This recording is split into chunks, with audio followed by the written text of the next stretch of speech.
Good morning mga ka-Queen of Vlog. For today's video nga pala is magta-travel si Queen of Vlog papuntang Maynila na mag-isa. Mag-vacation lang tayo ng 2 weeks lang. Dahil minsan lang tayo mag-vacation, dito nga pala ako sasakay sa Raymond Bus. Kasi aircon siya at safe na safe ka talaga. Tapos habang nakasakay na ako dyan, ayan, binablog ko muna siya kasi hinahanap ko kung saang parte ako dyan uupo kasi hindi naman madami ngayon yung pasahero nila. Ito pala yung loob ng Raymond Bus. Ayan, konti pa lang yung nakasakay kasi.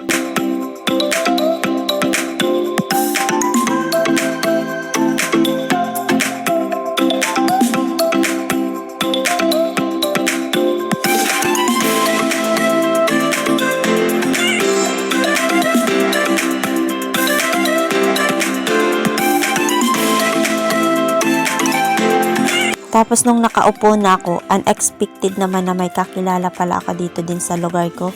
Nakasakay ko siya kasi pupunta din siya ng Maynila para magtrabaho. Shout out na lang po sa kanya, baka kilala nyo din siya.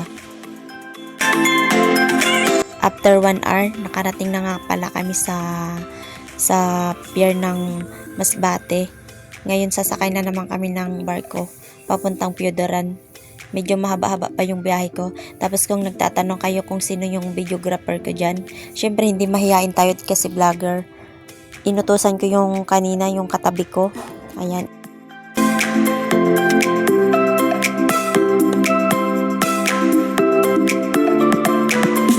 Bago tayo makapasok dyan, kailangan natin ipakita yung ticket na binili natin kanina. Tapos ito yung loob, napakalawak niya. Pwede rin siyang first floor at second floor. Ito nga pala yung higaan dito sa barko ng Katayngan. Naman pakaransin na barko? Nalimot ako. Hindi Katayngan. Naghahanap din ako ng bakanting mahihigaan ko dyan kasi malayo pa yung biyahe natin papuntang Piodoran. Ayan. Diba ang lawak niya dito sa loob? Dito ko nga pala gustong humiga. Ayan yung mga katabi ko. Hindi ko makakilala yan. Flex ko na lang din sila. Habang hindi pa nga umaalis yung sasakyan, iniikot-ikot ko muna yung camera. Napakalawak din pala niya dito sa labas.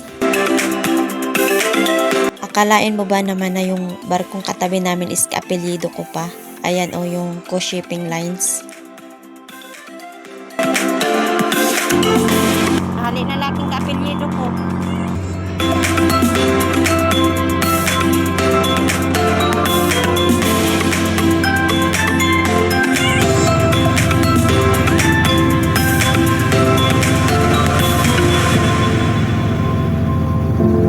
Habang nasa biyahe kami, nakaramdam nga talaga ako ng sobrang lamig kaya nagpalit ako ng damit ko. Ayan, naka-hoodie talaga ako para hindi makapasok yung lamig. Ayan, nandito na kami sa Piodoran. Yay! After 5 hours, nakarating din kami ng Piodoran. Nandito na kami sa Piodoran after 5 hours. Ayan o, tapos yung buhok ni Queen of Vlog. Ayan, haba na ng bangs. Nagpalit ako ng damit kasi kanina mag-inang sa biyahe. Ang laki-laki ng guys ng barko dito sa sa pier ng Piodoran. Ayan o.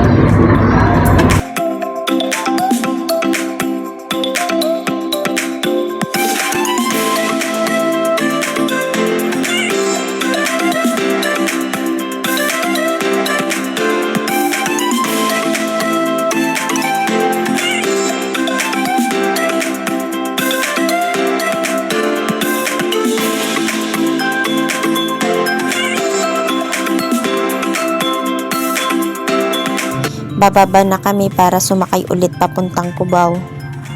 Ito yung sa loob ng sa loob ng bus papuntang Cubao.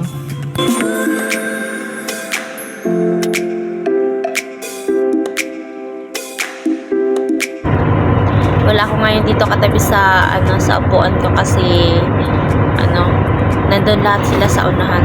Hindi naman kasi maraming pasahero ngayon. Nasolo ko lang yung upuan. Yung kasakay ko pala, nanggana daw siya sa bulang. Ang laki-laki ng ulam niya, oh. 2 paa ng manok. Pang buong barangay. Tapos ito yung akin. Nahihilo kasi ako pag kumakain sa biyahe. Tubig na. taga-bukid ka tapos nasalta ka dito sa Manila. Ambot na lang gayon. Inang taga-bukid ka tapos nasalta ka dito sa Manila. Diyos ko. Magtanga-tanga kita didi, mawara kita.